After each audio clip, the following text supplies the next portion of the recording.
HMPV virus normal ஒரு flu மாதிரி சாதாரணமாக ரெஸ்பிரேட்டரி வைரஸ் தான்.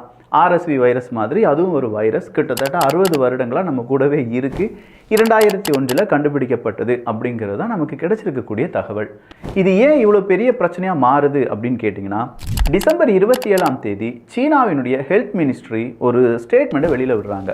நிமோனியா லைக் ஒரு விதமான டிசீஸ் அப்படிங்கிறது எல்லா மக்களிடம் சீனாவிட கொஞ்சம் பேர்கிட்ட வந்துட்டு இருக்கு. அதனால் அதை பற்றியான மேலும் விவரங்களை நாங்கள் சேகரிக்கிறோம். அதனுடைய ஒரிஜின் என்ன அப்படிங்கிறது எங்களுக்கு தெரியலை. ஸோ அதை கண்டுபிடிக்கிறதுக்காக ட்ரை பண்ணுறோம் அப்படிங்கிறது தான். இந்த ஸ்டேட்மெண்ட் தான் சீனாவில் ரெஸ்பிரேட்டரி வைரஸ் ஒன்று ஸ்ப்ரெட் ஆகுது அப்படிங்கிற ஒரு செய்தி வெளியானதுக்கான காரணம்.